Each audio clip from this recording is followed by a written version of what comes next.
김지섭 청년이 군산에 처음 내려와서 이 집을 구하다가 마음에 쏙 드는 집을 발견했습니다. 인테리어가 끝나고 첫 입주를 하는 집이었는데 저도 너무 마음에 들어서 여기로 계약하라 그랬어요. 그런데 뭐 법인 소유기도 하고 뭐 여러 가지 문제가 생겨서 계약이 안 됐죠. 그때 지섭이가 그러더라고요. 자기는 처음 보자마자 알았대요. 이렇게 좋은 집이 자기의 오기에게 올 리가 없다. 결국 군산시에서 지원하는 이 청년 스테이로 결정을 했습니다. 질질 끌다가 우여곡절 끝에 LH에서 매물을 5개를 보여줬어요. 5개 중에 마음에 드는 데를 골라 가라는 것입니다. 보내온 서류를 보니까 방 하나가 제일 큰 게 있어요. 야, 무조건 여기로 들어가자. 그런데 LH에서 이 5개 중에 하나가 물이 샌다는 거예요. 들어갈 수가 없다. 지섭이가 이 5개 중에 하나가 가장 큰 방인 것 같다는 거예요. 내가 5개 중에 하나면 20%밖에 안 된다. 물이 새는 방이 작은 방일 확률이 80%다. 걱정하지 말라고 하고 갔더니 역시나 물이 새는 방은 가장 큰 방이었어요. 들어가지를 못했습니다. 그때도 지섭이가 그러더라고요. 자기는 알았다고. 자기에게 그렇게 좋은 일이 생긴 적이 없다는 겁니다. 웃으면서 말은 하긴 했지만 좀 거시기 했어요. 그러다가 며칠 전에 이 카페 전기 판넬을 마무리하기 위해서 갔더니 이 천장과 벽에서 비가 새는 거예요. 그때 지섭이는 아무 말도 하지 않았습니다. 우리 황성자 권사님도 요즘 금은방에 자꾸 어려운 일들이 겹쳐요. 요상한 손님들이 와가지고 뭐 진주가 작아졌다고 그러질 않나, 뭐 다이아몬드가 작아졌다고 그러질 않나. 우리 권사님이 마법사도 아닌데 말도 안 되는 소리를 하는 거예요. 얼마나 스트레스를 받으셨는지 얼마 전에는 이 눈에 이 실핏줄이 터지셨습니다. 그런 일들 앞에 우리는 질문을 하게 되죠. 왜 자꾸 나한테 이런 일이 생기는가? 미국의 최고의 신학자라고 불리는 스탠리 하우어즈는 자신의 자서전에서 그런 이야기를 해요. 그리스도인으로 사는 것은 답 없이 사는 법을 배우는 과정이다. 그가 이런 말을 하게 된 배경이 있습니다. 결혼 후 아내에게 갑자기 정신질환이 찾아왔어요. 시간이 지나면은 나아질 줄 알았는데 더 심각해지는 거예요. 때로는 7살 된 아들이 엄마를 돌봐요. 그렇게 24년을 살았습니다. 그런데 그 결과가 무엇인가? 24년을 돌봐준 남편에게 아내는 다른 남자와 결혼하겠다고 이혼을 요구하는 거예요. 집요하게 계속해서. 그때 이 스탠리 하우어즈의 마음이 다 무너지는 거죠. 하나님, 제게 왜 이런 시련을 주십니까? 내 인생이 왜 이렇게 된 겁니까? 왜 이러고 살아야 됩니까? 그렇게 기도하며 내린 결론이 그리스도인으로 사는 것은 답 없이 사는 것을 배우는 것이구나. 신앙이라는 것이 답을 모르는 채 사는 것을 배우는 것이구나. 오늘 본문의 이 욥을 생각하면 무엇이 떠오릅니까? 고난의 대명사죠. 내가 가는 길을 그가 아시나니 그가 나를 단련하신 후에는 내가 순금과 같이 되어 나오리라. 하나님을 경외하는 사람이죠. 주신 분도 여호와, 거두신 분도 여호와, 여호와 이름이 찬송을 받으실지어다. 어떤 사람은 이 욥을 생각하면은 위로가 된대요. 욥이 받은 그 극단적인 고통을 생각하면은 지금 내가 겪고 있는 고난 정도는 뭐 견딜만 하다는 것이겠죠. 이 온전하고 정직한 하나님의 사람 욥에게 말할 수 없는 고난이 찾아옵니다. 왜 그런 것인가요? 성경을 보면은 하나님이 사탄에게 욥을 시험해 보라고 허락을 하십니다. 이 사실 좀 그래요. 왜 하나님이 이런 걸 허락하셨을까? 시험 문제를 풀다가 보면은 모르는 문제를 만날 때가 있습니다. 그때는 어떻게 해야 됩니까?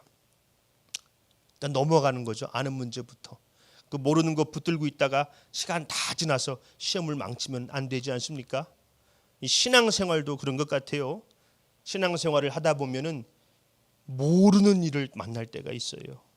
그럴 때는 일단 넘어가는 거예요. 아는 것부터. 우리가 그 전능하신 하나님의 뜻을 다 헤아릴 수 없으니 일단 넘어가는 것이죠.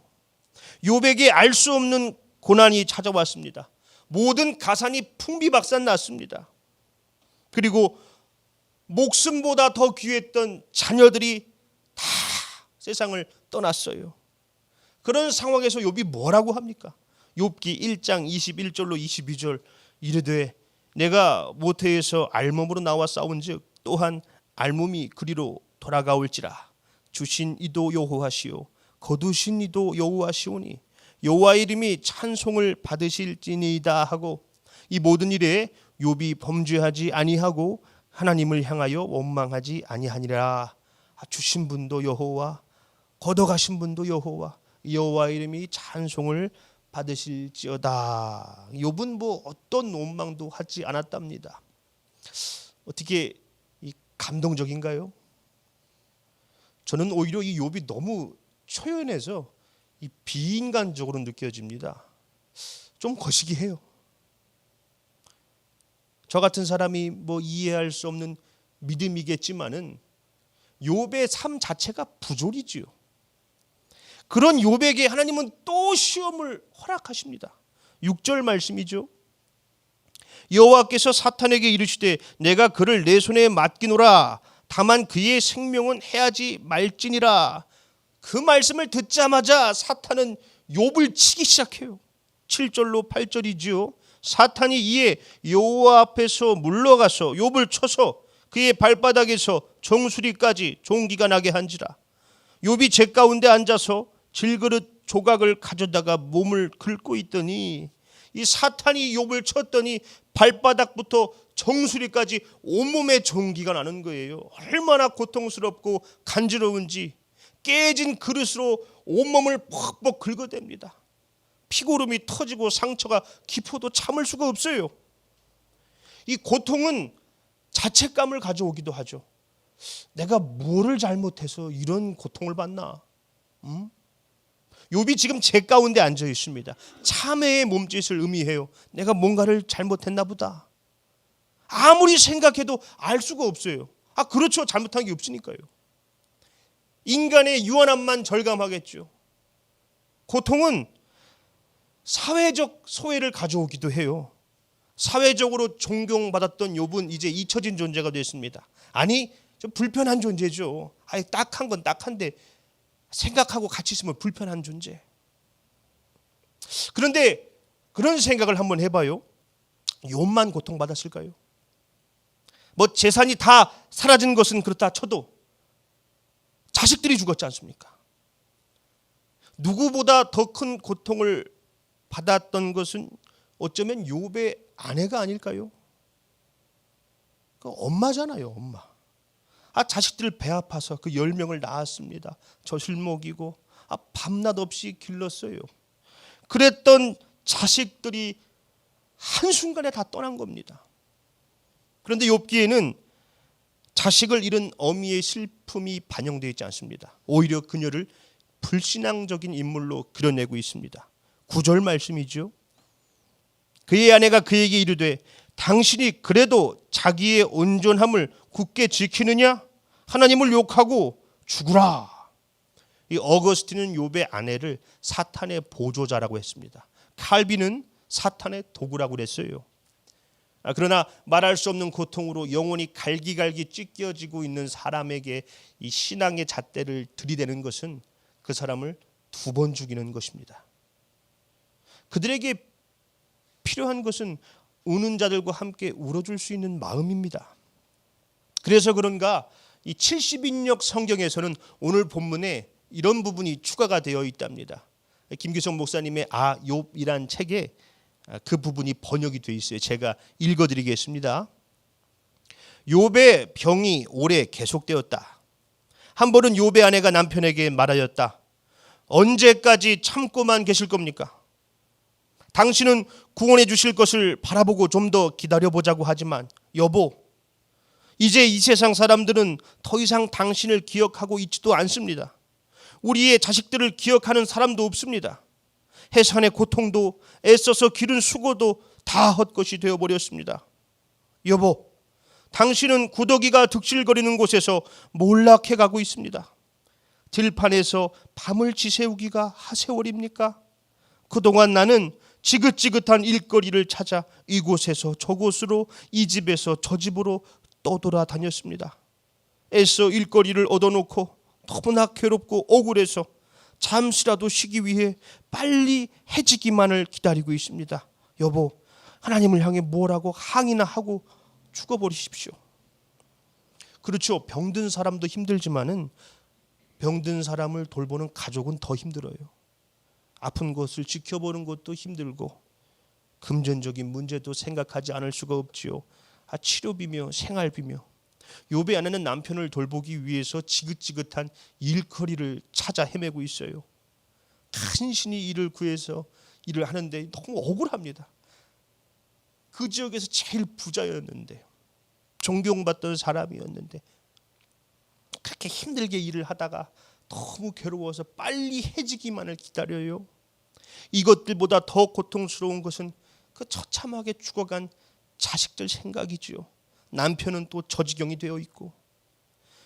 그 고통을 우리가 어찌 헤아릴 수가 있겠습니까? 성경에서 욥의 아내는 더 이상 등장하지 않습니다. 그러나 그녀의 그 비통한 호소를 우리는 잊어서는 안 될 것입니다. 그런데 그런 아내의 항의에도 욥은 단호해요. 10절 말씀입니다.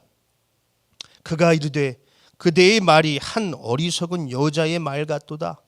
우리가 하나님께 복을 받았은즉 화도 받지 아니하겠느냐 하고 이 모든 일에 욥이 입술로 범죄하지 아니하니라. 우리가 하나님께 복을 받았으니까 화도 받지 않겠느냐. 이 모든 일에 입술로도 죄를 범하지 않았다고 말씀합니다. 욥은 이번에도 시험을 이겨냈어요. 감동적인가요? 저는 믿음이 없어서 그런가 좀 거시기 해요. 한편으로는 그런 생각을 해봅니다. 둘이 서로 부둥켜 안고 통곡을 했으면 어땠을까? 당신 나 때문에 이렇게 고생을 한다고, 내가 미안하다고, 참 나도 왜 이런 일이 생겼는지 진짜 모르겠다고, 괴로워서 미치겠다고, 우리 애들이 너무 보고 싶다고, 그러고 통곡을 했으면 어땠을까요? 하나님이 왜 우리에게 고난을 허락하시는지는 알 수 없습니다. 그러나 하나님이 허락하셨다는 것은 하나님이 이 고난을 기억하고 계신다는 것이겠지요. 나를 위해 하나밖에 없는 아들을 아낌없이 내어주시면서까지 나를 사랑하시는 주님이 나의 이 고통을 기억하고 계신다는 것입니다. 답 없이 사는 법을 배우는 것은 그런 걸 겁니다. 왜 내게 이런 고난이 허락됐는지 알 수는 없지만 나를 사랑하셔서 나를 위해 십자가를 지신 그 예수님께서 이 고난을 기억하고 계신다는 것을 알고 그 예수를 바라보며 오늘도 견디며 사는 것이겠죠. 이 특별히 고통 가운데 계신 분들이 있어요. 가정과 자녀의 문제로 신음하는 자들, 이 금전적인 어려움으로 내일을 걱정하는 사람들, 질병으로 인해서 고통받는 자들, 이 고통 앞에서 말은 설 자리를 잃습니다. 그들에게 필요한 것은 이 우는 자들과 함께 울어줄 수 있는 마음이지요. 우리 행복한 교회가 우는 자들과 함께 우는 교회가 되기를 소망합니다. 함께 눈물로 중보하며 답 없이 사는 법을 배우는 참된 그리스도인들이 되기를 예수님의 이름으로 축원합니다. 아멘. 우리